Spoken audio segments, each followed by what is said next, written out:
All right. Hello, Top 10 Rivalry followers. It's Bill and Jackson for the weekly review. We apologize. We are supposed to do this on Friday, but I was traveling. Jackson, I don't know if you watched the live, but ugh, the amount of stuff that we've traveled through, it's just been insane. How are you today? I'm doing pretty good. I haven't traveled, so I'm doing all right. You just, I have an 18-month-old, so I guess I'll just leave it at that. So, Jackson, if I can remember it all, it was 10 days. What was it? 10 days, 7 airports, 7 different baseball teams, 6 flights, 5 hotels, 5 different places to stay. Um, something was four, something was three, 2 rental cars, and 1 wedding. It was awesome. We went to 4 baseball games. That was the four baseball. Yeah, it was crazy. We went to Kansas City. We went to St. Louis. We went to Salt Lake to see the bees. Went to Idaho. I mean, blah, blah, blah, blah. All kinds of craziness. Yeah, that So, is, oof, that's Jackson, a lot let's of get travel. up on it. Get up on it. What do you got for numero uno for this last week? First I'm going to plug my article. Go check it out, guys. I wrote a sweet Please do. article about uh history that could possibly be made. I know I'm teasing an MVP candidate in a month and a half into the season, but I'm going to talk about that team, the Baltimore Orioles, more specifically. How about Adley Rutschman, the start he's off to? So, Bill, did you know he's on pace right now to have over 200 hits as a catcher? Yes. Do you know how many times that's happened in Major League history? Hold on. No. Okay. I'm getting some information. Top 10 rivalry desk. Hold on. No. All right. I'll ask him. They say to ask you. You're the top 10 stats guy. Go ahead, Jackson. Tell us. It's happened. It's happened twice before. Joe Torre with 203 hits and Mike Piazza with 201 hits. So that's some excellent company if he keeps on this pace that he's at, which I believe he can. He's a very, very good hitter. But if he were to stay on, he's on a historic pace, guys. It's only happened 11 times that catchers have gotten 190 hits in the season, and it's only happened like twice since the year 2000. So So, yeah. I still it, think it Mike Piazza should have gone into the Hall as a Dodger because if it wasn't for the Dodgers, he would have never seen the MLB. But that's another thing for another time. that's a different topic though. But guys, watch Adley Rutschman. He's my pick for the best catcher in the MLB. I know Bill's not going to agree with me on that one, but I think Adley takes the Well, number one spot. I think Adley Rushman is amazing. Dot dot dot. Probably the best in the American League. I'm going to say the best in the National League is Will Smith. Will Smith's done it a little longer I, than I knew, Adley, so give Adley a few more seasons and let's talk. yeah, I knew you were going to say that. That's why I said I said what I said. But I said what I said. I'm sticking to it. That boy. yeah. All right. My number one is let's talk about the Twin Cities. Let's talk about the Minnesota Twins. Ooh, the And oh rally my, oh my, sausage. oh my. These guys, where did they come from? They started like, okay, it was one and done. They just had a season, whatever. And now all of a sudden, bada bing, bada bang, bada boom. Right. And so, what are your thoughts about the Minnesota Twins? At starting today, and we're filming this on Monday, and I'm going to drop it on Monday as well. Starting today, the Minnesota Twins are half a game out of first place. Um, they had that meager 12-game winning streak, then won a bunch of series after that. They're now 24-16, half a game out of first place. The Cleveland Guardians have played one more game than them, got one more win. Jackson, talk to me. Uh, really good. They've sparked it on the back of the mythical rally sausage, I believe it's called. That is Yeah, absolutely disgusting, but I love it nonetheless. They almost hit Carlos Santana in the head with it the other day of the chemical warfare they almost unleashed upon them. But yeah, they've been really good. Their standout hitter to me has been Ryan Jeffers, who in like 100 games last year yep. had an OPS right around 858 in his age 26 season. And his age 27 season's been pretty good. He's got 9 home runs. He leads the American League in slugging. Um, with a 617 mark. He leads the American League in OPS. I think it's really helped the Twins that they've started to get healthy as well, to an extent. Carlos Correa is back. They have guys in the lineup every day. I know Buxton's still out, but they have some stability, with their bats, and that's really kind of just fueling their really good pitching. They have a really good pitching staff, especially at the back end of that bullpen. I like it. I like it. I counted them out with their slow start. I counted them out, and then I looked down their lineup and I thought, eh, eh. That's what I thought too. And then And then all of a sudden, woof, boom, they're there. So yeah. What do you got for number two? my number two is a team that's on the downtrend. The Texas Rangers. Oh, Uh, they didn't have a good week. They got swept by the Rockies, which unfortunately is not a good sign for your team. They're very banged up. They lost, since the last time we talked, they lost Nate Eovaldi to a groin injury, and Max Scherzer might have a nerve issue, which might keep him out from returning this season. So they were really banking on Scherzer and DeGrom to come in and kind of just boost their starting pitching. And it looks like one half of that is gone. Evan Carter has a back injury. They're just really nicked up. Josh Young is still hurt. And they've lost first place to the Mariners, which I mean it doesn't mean a ton because we are in May, but they're scuffling bad. They don't look consistent. They just kind of look lost out there some days, and other days they look dominant. It's tough. That it feels like a World Series hangover, but it's more just they played a lot of games last year. And I think it's catching up with them. um, I agree. I agree to an extent that they are a very good team, but they're very banged up, and they need to play through it. And this month, I mean, obviously Oakland's right on their heels, believe it or not. And who would have thunk that, right? Who says Yeah, Oakland's right there? But I'm looking at their schedule for this month. it's not kind. No, no, it's not at all kind. And so they have, let's see here, I'm just They pulling it got. up. I mean, I looked at it earlier today. Don't tell me they got Cleveland, and then I Yep, think they got Philadelphia. No, they got the Anaheim in between. Angels, then Philadelphia, and then they play. I don't remember who they Wins. play. The Twins. Yeah. Oof, Yeah. Yeah. So they have a rough. homestand. They have a 7-game or 6-game homestand, Guardians and the Angels. And then they have a 6-game roadie, which is at Philly, at the Twins. No joke. That's No, not a joking schedule. So that gets a little unique when you're looking at making a move. Now, when you look at the standings, they're only because Seattle's not awesome. They're only a half a game out of first place, but Oakland's only 3.5. yeah, yeah, Houston's 10 games under 500, and they're 6.5 out. The Angels are 11 games under 500, and they're 7 yeah. out. I'm gonna say it right now. The teams in the AL West are gonna want to try to bury Houston as soon as possible because if you let them hang around that 5 game mark and they get healthy, it we're all gonna forget about that terrible start they got off to. But if teams like Seattle or Texas can string together, win 8 out of 10 here, and Houston stays where they are at, they could maybe potentially bury them. But you can't let them stick around. They're too good to let hang around, especially come July, come August. 1,000%. 1,000%. My advice: bury him now. While you've got the chance, bury him Well, you now. got this. Bury him now.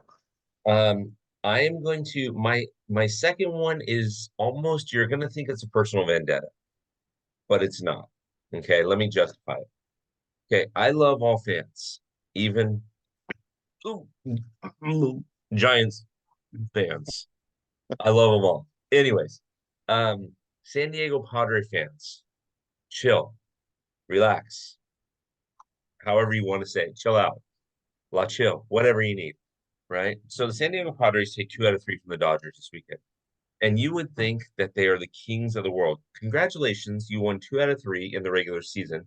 You're still 5.5 games out of first place. And if the season were to end right now, you wouldn't even make a wild card. So let's hold off on getting too very, very excited about how this all plays itself out. Get yourself a little further down the season. I'm glad that you guys enjoyed beating the Dodgers. Congratulations. That's awesome. But do you, Jackson, on the 13th of May, do you honestly believe that the Dodgers or that the Padres are going to win that division? No, but I think they're definitely a very tough matchup for the Dodgers. I think they have all the right tools to frustrate the Dodgers. They have some really good lefties in that bullpen. Robert Suarez is no joke as a closer. They have a tough, scrappy lineup, especially adding Luis Ariz. It's a really big deal to that lineup to have a guy, that could put the ball in play, which is they lost so many games last year because they didn't have anyone to put the ball in play. Right. And it's probably the most underrated skill in Major League Baseball, which is just putting the bat on the ball and making something happen. I Right. think the Padres are very good. I think but I think we should pump the brakes on this whole dominance thing because you're right. They're only one game over 500, and we're in the middle of May, so everyone just pump the brakes. We're 40 games into the season, guys. We're only 25% of the way there. This is a Yep. marathon, not a sprint. Um, Uh, and a lot can change. Arizona's really banged up, and if they kind of hang on in that wild card race, they're going to be a menace. Another mhm. team that you need to bury now is the Arizona Diamondbacks, because if you do not, this team will come and they will sneak into the playoffs, and they will be very good. Yep. Yep. Very good. All right. What you got for number three? I'm going to talk about another team that's struggling that we had high expectations of, the Cincinnati Reds. Ah, ah, ah, ah, ah, ah. They're not very far out of first place. Don't act like they're. Uh, Listen. They're 7 games out of first place. So Hold on. keep go. Okay, go ahead. Go ahead. They've lost 9 of their last 10, Bill. Their lineup looks pretty bare, especially with all the injuries in the middle infield, minus Ellie De La Cruz. If I were the Reds, I would start your lineup is important. If you can't get guys on for De La Cruz, it's kind of a moot point having a guy like him, Yep. drive himself in or manufacture a run for himself, basically, if you don't have other guys that back it up. I think the Reds should be concerned that the Cubs and the Brewers haven't really hit a rough patch yet. And it's going to be tough to make the wild card with how stacked the National League is. One of the Phillies and the Braves are going to be the wild card out of the East. They have to leapfrog. The Reds have to leapfrog somebody in the Central, and I imagine another wild card's going to come out of the West. So it's going to be a tough fight for that third wild card spot. And I'm pressing. This is like a code yellow. Start to panic if you're the Reds because it's starting to look like the same as last season where they looked really fun and exciting, but they just can't finish games. It's been a really big problem for them. So if you're starting to panic with the Reds, are you also panicking with the Astros? I already hit. Remember Yeah. that? you know, I would be panicking if I was the Astros. They're letting you hang around. You certainly don't look as good as you should be, and that's certainly the case for the Reds as well. I think they really kind of just need to find some sort of bullpen stability, and guys other than Ellie De La Cruz just kind of step up in that lineup. I think they miss a veteran, presence such as Joey Votto to kind of help the young guys out. But obviously, they didn't re-sign him because they don't have a spot for him. Yep. Yep. No, uh I get what you're saying, but that division, I no disrespect. Again, I love all fans. I think that the Brewers are playing above schedule. I think that the Cubs are playing a little bit above schedule, and I think Pittsburgh hit that rough patch, and Cincinnati's hitting that rough patch. But watch out when the other two, when Milwaukee and when Chicago hit their rough patches. Watch what happens to. I don't think even being 7 games out right now, I don't think that there's a clear, concise. There's not a Philadelphia in that division, is what I'm saying. There's not a Dodgers in that division. There's not an Orioles in that division. Yeah, I and mean, well, no disrespect. fans to Milwaukee and Chicago, but I'm just saying. And I know Pittsburgh, yeah, Go I know ahead. Pittsburgh's only half a game ahead, but the more teams in front of you, the more you have to rely on other people to lose. Is Yeah, my thing. And I but know it's still early, so they still have time to right the ship, but it is something that they need to be keeping an eye on because if you go through another 40 games, you're kind of still in the same hole. It starts to get a little worrying. I agree. I agree. I don't know that I would be. I don't know that I would be too. We're not at that point in the season where you have to win and everybody else has to lose. You just have Not to yet. play your game, and as much you're at a spot in the season where you're a fourth of the way done, essentially. So you're kind of at a spot in the season where you can't afford to make mental mistakes anymore. Physical mistakes are going to happen. You airmail a ball to first base on a ground ball to third or something. It's going to happen. It's the mental mistakes, like trying to get the runner out at home when you should hit the cutoff man and the guy not going from first to second and putting the guy in the scoring position, right? So it's the mental mistakes that you got to be careful with. The physical mistakes are going to happen, but you're at a point in the season where you can't have mental mistakes. Yeah, I just feel like they're really, really young and really banged up, and it's just Yeah, this is a rough situation. preach. All right, you ready for my number three? Yes, Who am I talking about? Okay, don't look this up. Who am I talking about? 37 runs scored, 50 hits, 11 doubles, 5 home runs, 21 RBIs, walked 16 times, has stolen 15 bases, has 5 triples, and is hitting 305. What am I talking about? Bobby Bobby Witt Jr. Yes, sir. Yes, sir. Let's talk about this kid for a second. I watched him in not one but Great one. 2 games last week. And the dude, if he played in LA, New York, St. Louis, even, where they would get a lot of love from the TV, he'd be a household name. This kid is so good, Jackson. And when you see him in person, you realize how good he really is. He is Yeah, so very, very good. His stat, I just read you his stat line for the season. The kid's 23 years old. In his career, this is career numbers. In 2 seasons plus 40 games or 42 games, he has 216 runs scored, 377 hits, 70 doubles, 22 triples, 55 home runs, 197 RBIs.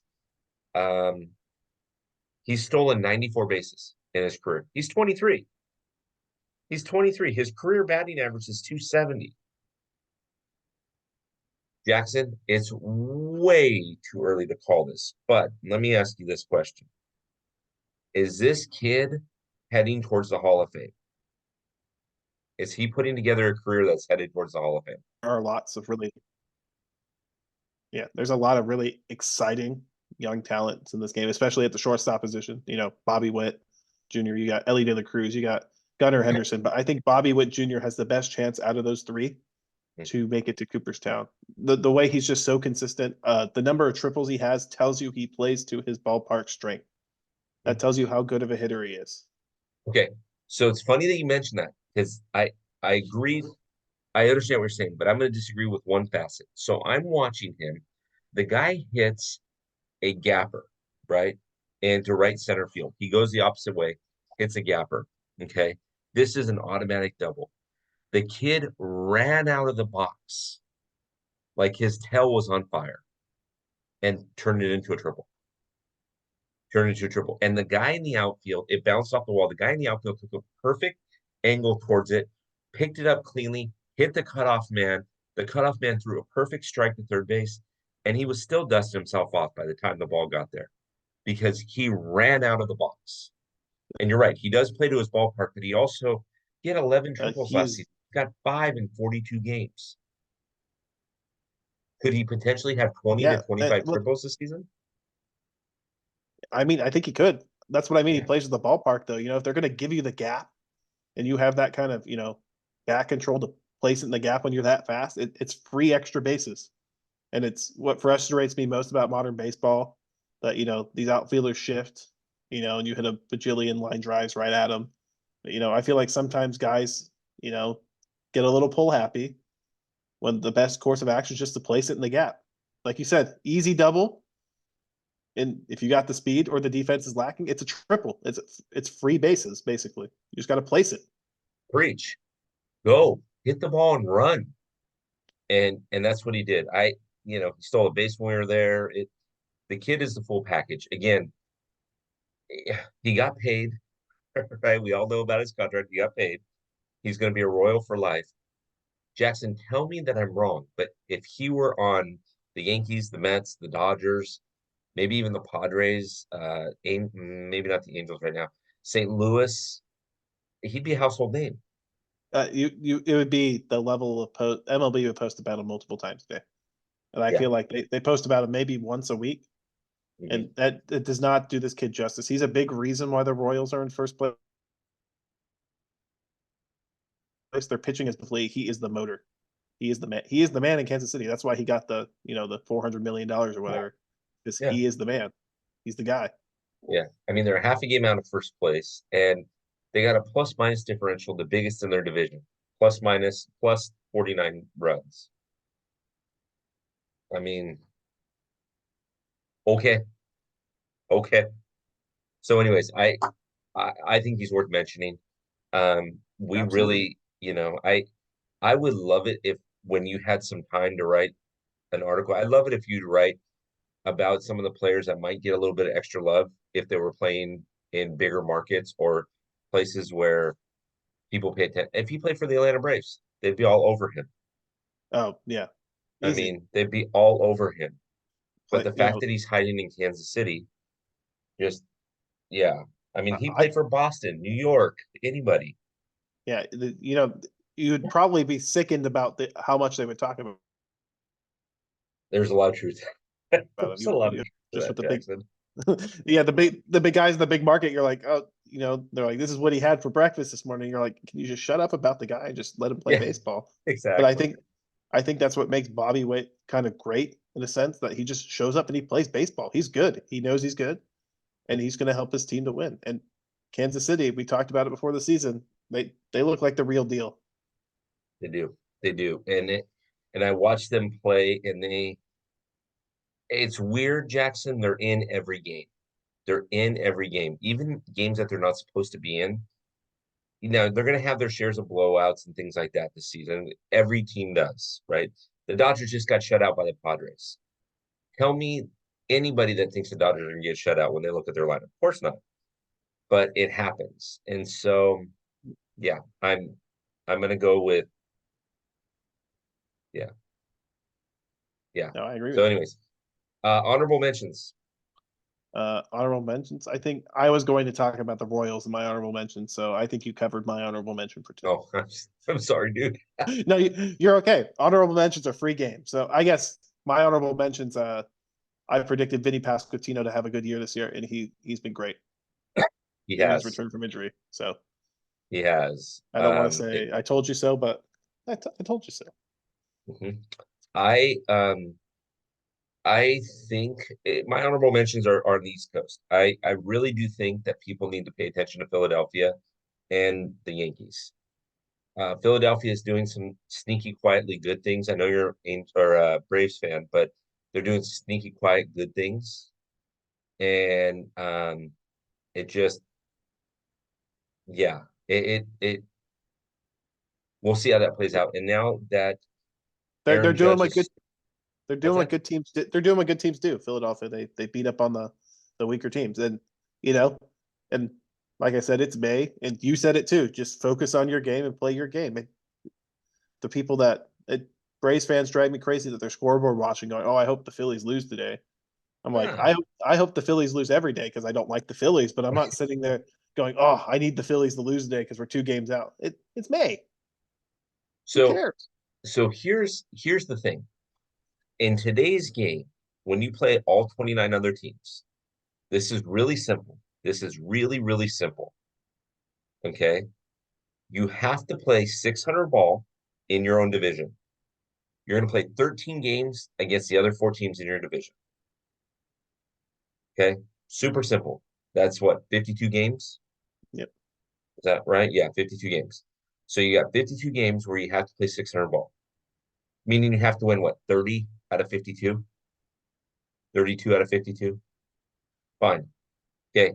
Number two, you have to beat up on the weaker teams, the teams that are rebuilding, the Angels, the White The Sox, Marlins. the weaker teams. You have to take 2 out of 3 games in those series. You have to win those series. And then go play 500 ball everywhere else. Yeah, it doesn't matter what you do against the big teams as long as you're beating the little teams. That's what gets you into the playoffs. And Right. then you just have to be good enough to match up with your playoff Hmm. opponent. Blueprint with Texas last year. You just got to get in, and you're a Yep. good team when you beat up on those weak teams and play 500 ball against the good teams. Because if you play 500 ball against the good teams, you could probably beat them in a 7-game series or a 5-game series. It's Yep. not unrealistic to think that. Not at all. Not at all. Okay, top 10 rivalry followers. Couple things that you need to know. So obviously, if you're watching this in the locker room, you know half of this. If you are currently watching this on YouTube, welcome to Top 10 Rivalry Weekly Review. Jackson and I do a weekly review every week. Typically, it goes in on Friday mornings. What we do is we take 3 different topics that we feel passionate about, then a little bit of honorable mentions. We keep it super light. Jackson wishes he could be as good looking as me. It's never going to happen, but it's my lot in life. I mean, that's why I keep Sharpies in my desk so I can just sign. No, I'm teasing. Now, a couple things you need to know, Top End Rivalry followers. One, subscribe to us. If you're not subscribing to us and you're on YouTube, subscribe. Hit that subscribe button. Ding! Right? We're going to post a bunch of different stuff and a bunch of different content. It's going to be awesome. Number 2, you can go get locker room access.